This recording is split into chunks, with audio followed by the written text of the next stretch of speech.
The soft hum of conversation and the faint clink of silverware drifted through the dim dining hall of Whitmore Mansion, a place where billion-dollar deals had been whispered over crystal glasses and power moved quietly between men in tailored suits. But tonight the mansion felt strangely still, like the building itself was holding its breath. At the far end of the corridor, a single door stood, half open, warm light spilling across polished marble floors. Inside the room, machines hummed softly, a steady electronic heartbeat echoing through the quiet. Adrian Whitmore, the billionaire who built an empire before 40, lay against white hospital pillows, his once commanding frame now fragile beneath a thin blanket. Doctors had already said their words quietly earlier that evening. Months, maybe weeks, no more treatments, no miracle waiting, just time slipping away, one quiet hour at a time. Yet Adrian Whitmore was not looking at the doctors or the city lights glowing beyond the tall windows. His tired eyes followed someone else. Elena Carter, the new maid, moved carefully across the room, wiping a small spill of water near the bedside table. She was 23, quiet, polite, almost invisible to the powerful people who passed through this mansion every week. Her dark blonde hair was tied loosely behind her neck, and the oversized housekeeping uniform made her look even younger. She had been told never to speak, unless spoken to, never look directly at Mr. Whitmore, and definitely never step too close to the private side of the estate. But tonight there was no one else in the room. The staff had left, the nurses had finished their checks, and even the security outside the hall had stepped away for coffee, leaving only the dying billionaire and the quiet maid in the dim glow of a bedside lamp. Adrian swallowed slowly, the movement painful, like gravel in his throat. Elena, he whispered. The sound was barely stronger than the beeping monitor, yet it made her freeze. She turned, unsure if she had heard correctly.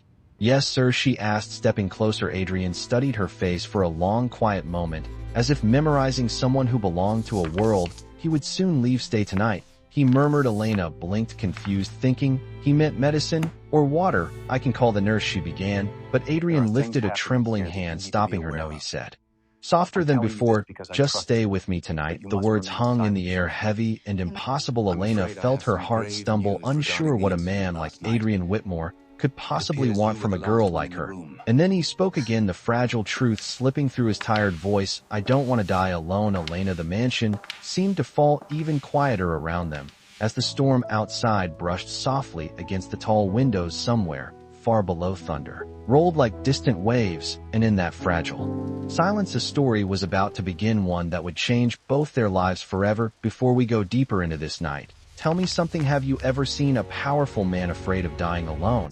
And if you were Elena, would you stay beside him or walk away? Comment below and let me know what you would do. And if you enjoy emotional stories like this, subscribe to the channel and join our community of listeners who believe kindness still changes lives. Now, let's return to our main character, Adrian Whitmore, the billionaire who had just made the strangest request of his life. As the rain tapped gently against the glass, he watched Elena standing there, uncertain, her small hands folded tightly in front of her apron. She looked like someone who had never been invited into a billionaire's final wish, yet something in her quiet kindness made the dying man believe for the first time in years that perhaps one gentle soul might sit beside him until the darkness passed. Elena slowly took one step closer, her heartbeat loud in her ears, unsure why she wasn't leaving, because somewhere deep inside, she felt this night mattered. 2 weeks earlier, Whitmore Mansion moved with the quiet precision of a world that never slowed down for ordinary people. Long black cars arrived through the iron gates every morning. Executives crossed the marble foyer with briefcases, and assistants whispered schedules into discreet headsets. The estate stretched across nearly 12 acres of manicured lawns, stone fountains, and towering white columns that reflected the pale New York sunlight like something from another century. Elena Carter arrived just after sunrise on her first day, gripping a small canvas bag that held everything she owned that mattered: 2 folded uniforms, a paperback novel with a worn blue cover, and a photograph of her younger brother Daniel smiling in front of their tiny house in Ohio. The employment agency had warned her about the rules inside the Whitmore estate: speak only when necessary, never linger in private rooms, and above all, do not disturb Mr. Whitmore unless specifically instructed. Even before she stepped inside, Elena had heard the stories. Everyone in the city seemed to know the name Adrian Whitmore. Some called him a genius, others called him ruthless. Financial magazines described him as the man who turned a small biotech startup into a company worth billions before most people finished graduate school. His face appeared on business channels almost every week, calm, confident, always in control. Yet the man Elena first saw that morning looked nothing like the figure from television. She had been polishing a brass railing near the grand staircase when he walked through the foyer, without noticing her tall shoulders, slightly hunched dark coat,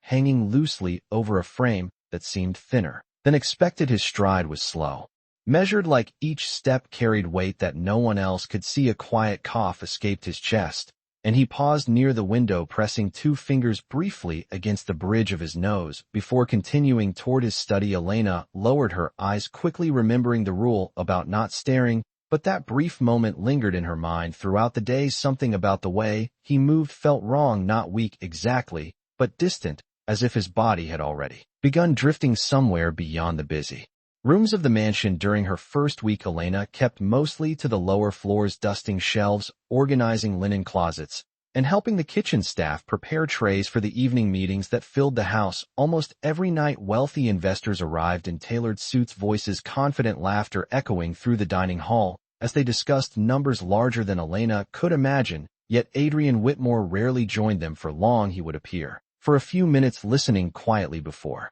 excusing himself with a polite nod, disappearing back into the quiet wing of the mansion where the private offices and bedrooms overlooked the dark Hudson River. One evening, Elena carried a tray of tea toward that hallway because the head housekeeper had twisted her ankle and asked for help. The corridor was dimmer than the rest of the house, soft yellow lights glowing against dark wooden panels. She hesitated outside the study door when she heard another cough from inside, sharper this time, followed by the sound of something dropping softly onto the floor. Instinct pulled her forward before fear could stop her. She knocked once, then opened the door just enough to see Adrian Whitmore leaning heavily against his desk. One hand gripping the edge for balance. Papers had slipped from the polished surface and scattered across the carpet. Elena stepped inside, quickly forgetting every rule she had been given. "Sir, are you all right?" she asked. Adrian looked up, surprised perhaps because no one usually spoke to him that way. His breathing was uneven, and for a moment the powerful businessman looked less like the architect of a billion-dollar empire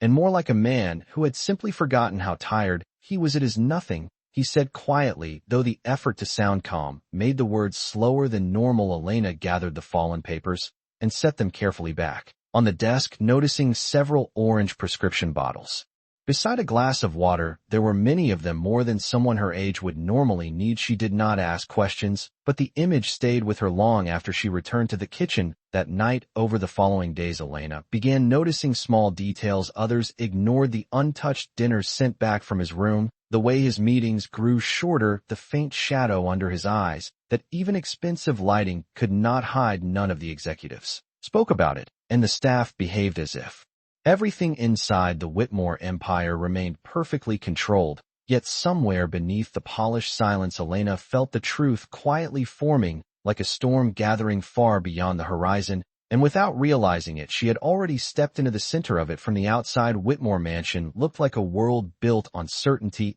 every stone column perfect, every garden trimmed with mathematical precision, every visitor arriving with the quiet confidence that money could solve almost anything. But inside the estate there existed another truth, one far quieter and far more fragile than the empire Adrian Whitmore had spent 20 years building. Elena Carter began to see that truth in the smallest details that most people would never notice. The kitchen staff whispered about it in careful voices late at night when the final trays had been washed and stacked. The housekeeper scheduled fewer formal dinners, even though investors still filled the calendar, and the private wing where Adrian lived had slowly become the quietest part of the entire property. Elena was not supposed to spend time there, but sometimes the head housekeeper asked her to bring fresh towels or replace a pitcher of water on the long hallway table. The corridor stretched almost 40 feet from one end to the other, lined with dark walnut panels and framed photographs from Adrian Whitmore's career. There were pictures of laboratory openings, charity galas, and magazine covers showing a younger version of the same man who now rarely appeared downstairs. In those photos, he stood tall, shoulders straight, eyes sharp, with the kind of focus that turned ideas into billion-dollar companies. The contrast between those images and the man Elena occasionally glimpsed in the hallway unsettled her more than she expected. One afternoon, she carried a tray of herbal tea toward the study again because the senior staff were preparing the mansion for another evening of investors. She paused when she heard a faint voice from inside the room. It was Adrian speaking to someone on the phone. His tone was calm, but slower than the confident interviews she had seen online. "No, the board will continue operations," he said quietly. "The company will not slow down because of my situation." There was a pause, then a low sigh from the other side of the door. Elena realized she should leave, but something in his voice stopped her. "The doctor has already explained the prognosis," Adrian continued. "There is nothing dramatic about it. It is simply the end of a body that has worked too many years without rest." Another silence followed, longer this time, and Elena felt an unexpected heaviness in her chest. She had known wealthy people before through temporary jobs in hotels and offices, but she had never heard one speak so plainly about mortality. When Adrian finally ended the call, she knocked softly and entered, placing the tray on the desk without raising her eyes. "Thank you," he said, his voice quieter now. Elena nodded and turned to leave, but as she reached the door, Adrian spoke again. "Miss Carter," he said. Elena paused, surprised that he knew her name. She turned slowly. "Yes, sir." Adrian studied her with a thoughtful expression, as if measuring a question he had not decided whether to ask. "Yet you have been working here for 2 weeks," he said. "That is correct, sir," she replied. "And yet you do not seem afraid of this house." Elena blinked, unsure what he meant. "Most people who come here act as though they are walking through a museum," she answered carefully. "They speak in whispers and try not to touch anything." Adrian let out the faintest hint of a smile. "That is because they believe everything here is valuable," he said. Elena hesitated before responding. "Maybe it is," she said quietly. Adrian looked down at the teacup in his hand, the steam rising slowly toward the tall window behind him. After a moment, he said, "Something strange happens when people realize time is more valuable than money." Elena did not know how to answer that, so she simply nodded and left the room. Yet his words stayed with her throughout the evening, as the mansion filled with voices and laughter. Downstairs later that night, while carrying linens past the private hallway again, she saw Adrian standing alone near the window, looking out toward the river. His reflection in the glass appeared thinner than the man in the photographs, almost transparent against the dark water beyond the property line. For a moment, Elena wondered what it must feel like to build an empire that reached across the world and still stand alone at the end of a quiet hallway, watching the night close and around you. She walked past silently, but the thought followed her all the way back to the staff quarters, where she sat on the edge of her small bed, holding the photograph of her brother Daniel. "If someone had everything in the world except time," she whispered softly into the quiet room, "what would they truly want before the end? And if you were standing where Elena stood tonight, what would you have done?" The following morning, the mansion returned to its usual rhythm of quiet efficiency, yet something subtle had shifted for Elena Carter, though she could not explain exactly what it was. Perhaps it was the memory of Adrian Whitmore standing alone beside the tall window the night before, or perhaps it was the strange weight of the question that had settled in her thoughts as she fell asleep. For the rest of the staff, the day unfolded as expected. Drivers arrived at the gates shortly after 8 o'clock in the morning, carrying executives from the company headquarters downtown. Assistants walked briskly through the foyer, balancing tablets and folders filled with contracts, while the kitchen staff prepared trays of coffee and fresh fruit for a meeting scheduled in the West Conference Room. Elena spent most of the morning polishing glass cabinets in the long dining hall, where the Whitmore family crest hung above the fireplace. Even after weeks inside the estate, she still felt small beneath the towering ceilings and marble floors that stretched nearly 50 feet from one wall to the other. Every object seemed to carry the quiet message that this house had been built for people whose lives moved far beyond ordinary worries. Yet around noon, the rhythm changed. The head housekeeper approached Elena with a folded list of instructions and spoke in a voice that carried a note of urgency. "Mr. Whitmore will not be attending the investor meeting this afternoon," she explained. "The doctors are visiting again, and the staff should remain discreet." Elena nodded and took the list, though the words lingered in her mind. Doctors again. That was the third time in less than 10 days. The private wing of the mansion had already grown quieter than the rest of the estate, but now the hallway felt almost sealed away from the outside world. Around 2 o'clock, Elena carried a tray of fresh water glasses toward the conference room when she noticed 2 unfamiliar men stepping out of the elevator that led directly to Adrian Whitmore's private floor. Both wore dark suits and carried thin leather briefcases, but their movements were slower, more deliberate than the executives who usually visited. One of them adjusted his glasses and spoke quietly to the other as they walked toward the hallway reserved for Adrian's residence. Elena lowered her gaze as they passed, remembering the rule about staying invisible, yet she caught a fragment of their conversation. The treatment cannot reverse the degeneration, the older man said softly. We can only manage the symptoms for now. Elena felt her grip tighten slightly around the tray, though she continued walking as if she had heard nothing. When she returned to the kitchen 20 minutes later, she noticed the same men leaving through the side entrance, escorted by the head of security. Their expressions were calm, professional, almost routine, as if they had delivered difficult news many times before. The rest of the afternoon passed in a blur of small tasks, refilling pitchers, organizing linens, and preparing the guest rooms for visitors expected later that evening. Yet Elena found herself listening for sounds from the private wing above the main staircase. Each time the elevator doors opened, her eyes drifted upward, wondering whether Adrian Whitmore would appear again around sunset. The head housekeeper asked Elena to deliver a small tray of soup and herbal tea to the private floor. The request surprised her, because usually a senior attendant handled that duty, but the woman simply said, Mr. Whitmore prefers quiet tonight. Elena carried the tray down the familiar hallway where the tall windows overlooked the wide stretch of the Hudson River. The sky outside had turned pale gray, and a slow drizzle tapped softly against the glass. When she reached the study door, she knocked gently. A moment passed before Adrian's voice answered, Come in. Elena stepped inside and placed the tray on the desk, noticing immediately that the room looked different from the last time she had entered. Several folders lay open across the polished surface, and a thick envelope stamped with the words legal documents rested beside them. Adrian sat in the chair near the window, the fading daylight outlining the thinner shape of his shoulders. You may leave the tray there, he said quietly. Elena nodded, but hesitated for a moment longer than usual. Something about the papers scattered across the desk stirred her curiosity, though she tried to ignore it. Adrian followed her gaze and then closed the top folder slowly. These are arrangements, he said after a brief silence. Arrangements that must be completed while there is still time. Elena felt the air in the room grow heavier,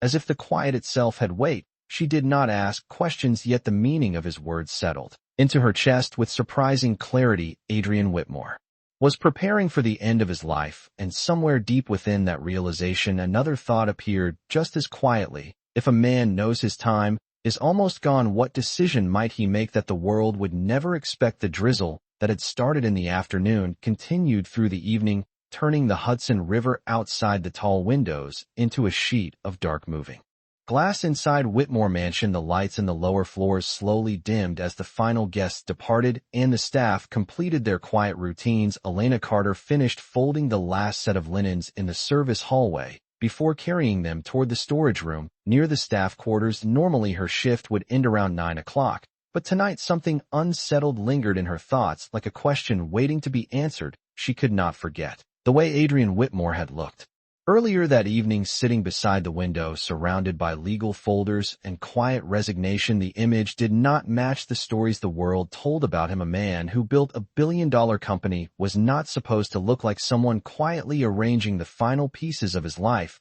As the mansion settled into its nighttime silence, Elena returned the linen cart and walked slowly past the kitchen where the night cook was closing the last cabinet doors. The smell of warm bread and herbal tea drifted faintly through the air, reminding her that she had not eaten since early morning, but hunger felt distant compared to the restless curiosity forming inside her mind. Instead of going directly to the staff wing, she found herself walking toward the main staircase again. The polished steps curved upward beneath a chandelier that cast soft golden light across the marble floor. Every instinct told her to return to her room, yet another part of her wondered whether the quiet man upstairs had eaten the soup she had left on the tray. She hesitated halfway up the staircase, listening carefully. The mansion felt unusually still, as if the enormous building had fallen asleep. When she reached the private hallway, the dim lamps along the walnut walls glowed softly, guiding her steps toward the study door. She told herself she was only checking whether the tray needed to be collected, but the truth was more complicated than that. Elena knocked gently, but heard no answer. After a moment, she opened the door, slightly expecting the room to be empty. Instead, she found Adrian Whitmore still sitting near the window, exactly Where she had left him earlier, the soup remained untouched on the tray beside his chair, and the folder of legal documents rested open across his lap. The rain tapping against the glass seemed louder in the quiet room. Adrian looked up when the door creaked open, his expression calm, but faintly surprised. "Miss Carter," he said, "I thought your shift had ended." Elena stepped inside, feeling suddenly self-conscious. "Yes, sir, it has. I only came to retrieve the tray." Adrian nodded, though his eyes lingered on her face for a moment longer than usual. "You are diligent," he said quietly. "Many people in this house would have forgotten such a small task." Elena lifted the tray carefully, but noticed the legal envelope again resting on the desk. Its thick,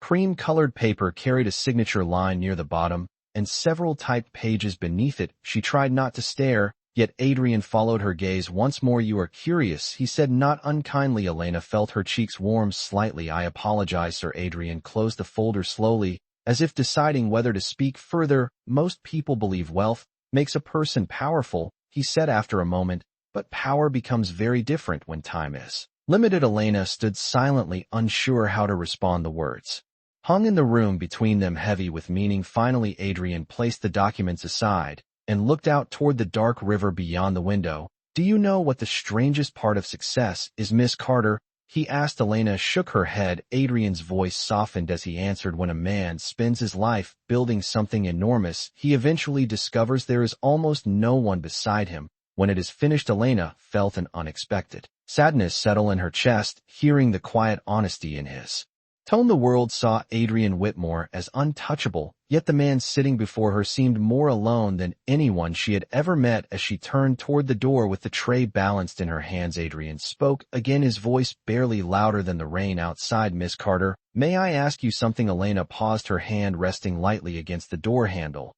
"Yes, sir." Adrian studied her carefully, as if measuring the weight of the question forming in his mind. "If someone knew their life might end sooner than expected," he said slowly, "what do you think they should do with the time that remains?" Elena stood there for a long moment, searching for an answer that felt honest yet respectful, but before she could speak, Adrian added one more quiet sentence that made her heart beat faster. "There is something I have been considering asking you, and I am not certain how you will respond." Elena remained standing beside the door, her hand still resting lightly on the brass handle, while Adrian Whitmore's final words lingered in the quiet room. The rain outside had grown steadier, each drop sliding slowly down the tall glass window behind him, until the lights of the distant river blurred into soft streaks of gold and gray. For a moment neither of them spoke. The mansion around them seemed to sink deeper into silence, as if even the walls were waiting for what would happen next. Adrian finally shifted slightly in his chair, the movement careful, as though his body no longer trusted sudden motion. "Miss Carter,"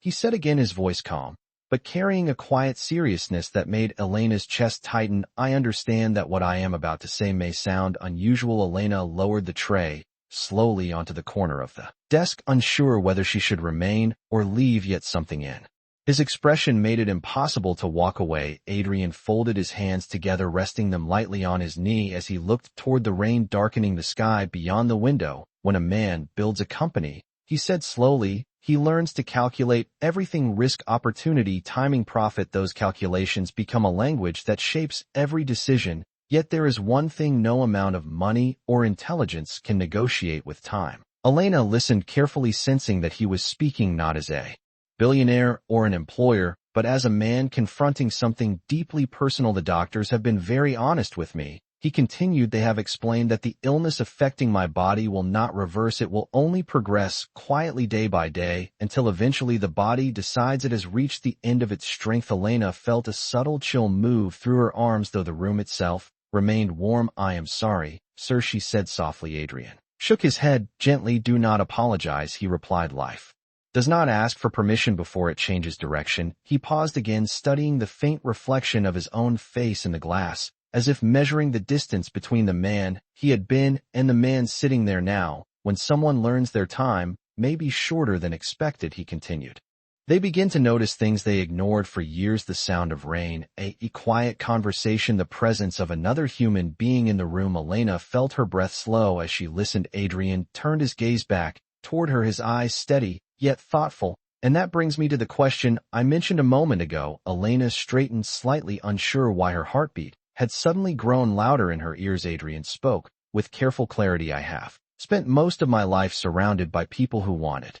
Something from me, investors, partners, journalists, competitors, even acquaintances who believe proximity to wealth might change their own fortunes, yet very few people in this house speak to me simply as a person. Elena did not know how to respond to that confession, but she sensed that he was not accusing her of anything. Adrian continued quietly. Over the past 2 weeks, I have observed something about you, Miss Carter. You perform your work with patience, you do not gossip with the staff, and you do not treat this mansion as if it were a museum of untouchable objects. Instead, you move through these rooms as though they are simply part of the world. Elena felt her cheeks warm, slightly uncertain whether the observation was praise or concern. I only try to do my job. Well, Sir. Adrian allowed the faintest smile to appear. That is precisely my point. He said you are not trying to impress anyone, which makes your presence here rather unusual. Elena remained silent, sensing that the true question was still coming. Adrian leaned back slightly in his chair, the quiet creak of leather echoing through the room.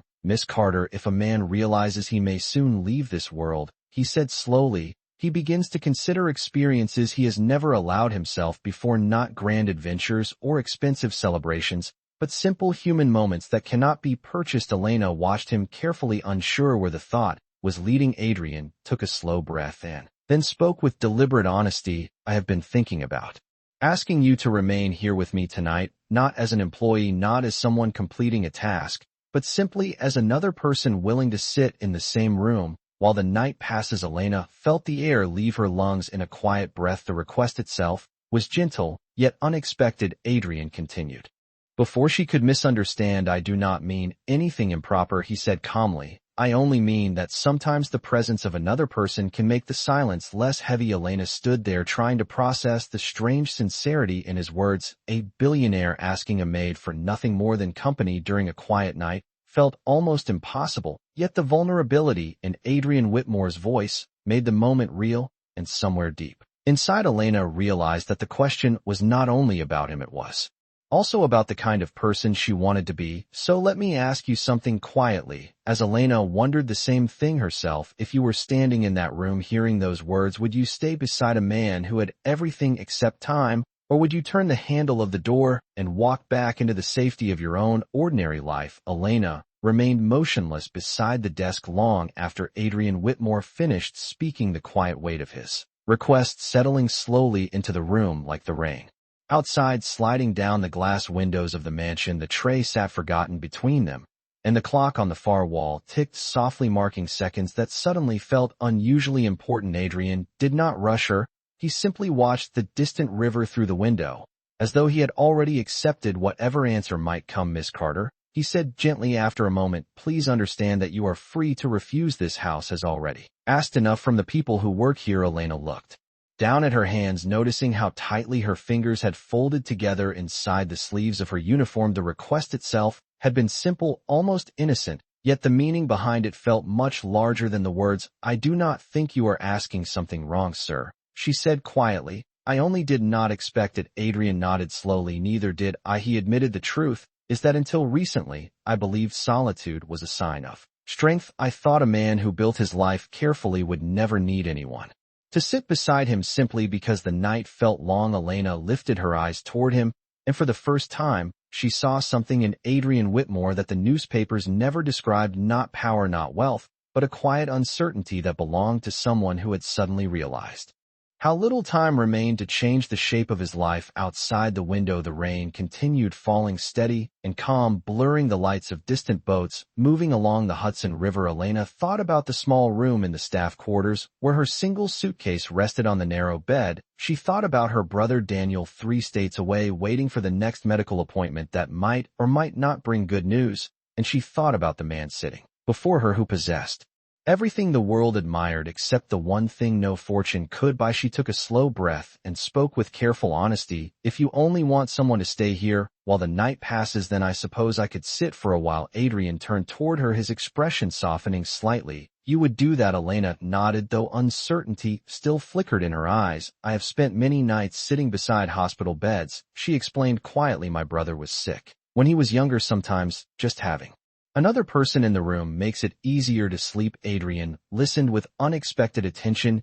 You did not mention that before. He said it did not seem important, she replied. Adrian studied her for a moment longer, and then reached for the untouched bowl of soup beside him. Perhaps that is exactly what makes it important, he said softly. Elena remained near the desk, while Adrian slowly finished a few small spoonfuls. The movement seemed to require effort, yet he continued as if determined not to waste the quiet comfort of the moment. Minutes passed without conversation, but the silence no longer felt heavy. Instead, it carried a strange sense of calm, like two travelers resting beside the same fire during a long journey. After a while, Adrian set the bowl aside and leaned back against the chair. Miss Carter, he said thoughtfully, there is something else I should explain before this night goes any further. Elena looked up, curious. Adrian's gaze moved briefly toward the folder of legal papers still resting on the desk. Earlier this evening, you noticed the documents I was reviewing, he continued. They are part of arrangements I have been making during the past week. Elena felt a faint tension return to her shoulders. Arrangements for the company?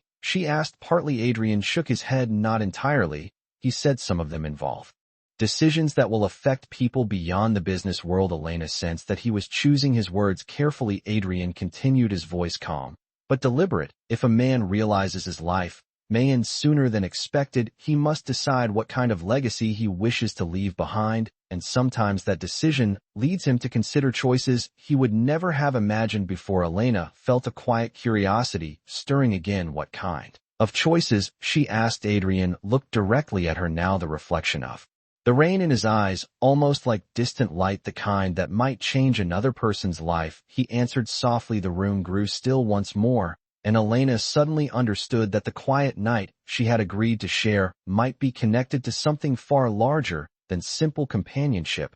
And as that realization settled in her mind, one question lingered silently between them. What exactly had Adrian Whitmore decided to do with the time he had left? The quiet calm that had settled between them lingered as the rain continued its steady rhythm against the tall windows of Whitmore Mansion. Elena remained seated in the chair across from Adrian Whitmore, while the dim lamp beside the desk cast a warm circle of light across the polished wood. For several minutes neither of them spoke, yet the silence no longer felt awkward. It felt thoughtful, almost reflective, as if both of them understood that the night had quietly shifted into something neither had expected. Adrian finally leaned forward, slightly resting his elbows against the armrests of the chair. Miss Carter, he said with the same measured tone he used during business meetings, there is something I should show you. Elena watched as he reached toward the stack of papers on the desk and carefully lifted the thick cream-colored envelope she had noticed earlier. He opened it slowly, as though the weight of the decision inside required deliberate care. These documents are part of the arrangements I mentioned earlier, he explained. I have spent the last week reviewing how my estate will be handled after I am gone. Elena felt a subtle tension rise in her chest. The words "after I am gone" sounded strange, spoken so calmly by a man whose name filled newspapers and television screens. Adrian removed a single page and turned it toward her. You do not need to read everything, he said, but I believe you deserve to understand why I asked you to stay tonight. Elena hesitated for a moment before stepping closer. Her eyes moved across the page slowly. The legal language was complex, yet one line stood out clearly among the paragraphs: a charitable foundation funded by the majority of Adrian Whitmore's personal assets would be established to support long-term medical care for families who could not afford treatment. Elena blinked in quiet surprise. This foundation will operate independently from the company, Adrian explained. It will focus on helping people who are facing illnesses that require years of treatment, not just weeks. Elena looked up at him. Why are you showing this to me? She asked softly. Adrian folded his hands together again, resting them calmly against his knee. Because I believe that the most meaningful decisions in life should be made while looking at another human being, not alone in a room full of lawyers. Elena felt a quiet warmth move through her chest. Though confusion still lingered, I do not understand what that has to do with me, she admitted. Adrian studied her face for a moment, as if measuring the right words, before continuing. Earlier this week, I asked my legal team to research the medical costs faced by families dealing with chronic illness. He said they showed me numbers that would frighten almost anyone. Elena thought of her brother Daniel again, and the thick envelopes of hospital bills that arrived every few months. Adrian continued calmly. Many of those families eventually run out of time before they run out of courage. That sentence hung gently in the air between them. Elena lowered her gaze back to the page, feeling something inside her chest tighten. Adrian leaned slightly forward, his voice softening. The truth is, Miss Carter, I did not choose the focus of this foundation alone. Elena looked up again, surprised. What do you mean? Adrian's faint smile returned. When you mentioned your brother. During our conversation earlier, I asked one of my assistants to confirm the situation quietly. Your brother Daniel has been receiving treatment for a congenital heart condition for several years. Elena felt her breath catch for a moment. He is improving, she said carefully, but the treatment is expensive. Adrian nodded. I know, and there are thousands of families facing the same challenge. Elena looked back at the page. In her hands, the words suddenly carrying a deeper meaning. This foundation, Adrian continued, will be named after someone who reminded me that success is meaningless if it does not leave something kind behind. Elena's voice dropped to a whisper. Who? Adrian Whitmore met her eyes with calm certainty. The Carter Medical Foundation. Elena stared at him, stunned by the unexpected generosity filling the quiet room. I cannot accept something like that, she said quickly. Adrian raised a gentle hand. You are not accepting anything for yourself, he replied. You are simply the reason. The idea became real. The rain outside softened as the storm slowly passed, and the distant lights of the river returned to clear reflections on the glass. Elena felt her thoughts spinning between gratitude, disbelief, and an uneasy question forming at the back of her mind. If Adrian Whitmore had already decided how his fortune would change the lives of strangers across the country, then what exactly was the deeper reason he had asked her to remain beside him through the night? For a long moment, Elena Carter simply stood there holding the page, while the quiet study of Whitmore Mansion seemed to breathe slowly around them. The rain outside had softened to a gentle whisper, sliding down the glass, like time itself moving toward morning. The words Carter Medical Foundation remained clear before her eyes, yet they no longer felt like distant legal language. They felt personal, almost unreal. She lowered the paper carefully back onto the desk and looked at Adrian Whitmore with a mixture of disbelief and quiet concern. You did all of this because of a conversation we had only once, she asked. Adrian leaned back in his chair, the faint outline of exhaustion visible beneath the calm expression he carried. Yes, he answered simply. Sometimes it only takes one honest moment to remind a man what truly matters. Elena remained silent, thinking about the long nights she had spent beside hospital beds, listening to the quiet rhythm of machines that promised hope and fear in equal measure. She imagined families across the country receiving help from a foundation they had never heard of, created by a man the world believed cared only about profit and success. Adrian watched her carefully as she processed the meaning of everything he had shown her. After a moment, he spoke again with the same quiet sincerity that had shaped the entire evening. Miss Carter, there is one final reason I asked you to stay tonight. Elena lifted her eyes to meet his. Adrian continued slowly. When a person knows the end of their story may arrive sooner than expected, they often regret the things they never allowed themselves to feel. I have built companies, I have negotiated deals worth billions of dollars, but I have never truly experienced what it feels like to sit beside someone who sees me simply as a human being, not as an opportunity. Elena felt a soft ache in her chest, hearing the vulnerability in his voice. Adrian gestured toward the empty chair near the window. The night is still long, he said quietly. If you are willing, you may sit there for a while longer. Elena nodded gently and moved to the chair. The two of them sat together in the quiet room, watching the storm fade beyond the river. Lights from distant boats reflected across the water, and for the first time that evening, Adrian Whitmore seemed peaceful, as if the presence of another person had eased the invisible weight he had carried for so many years. Hours passed without urgency.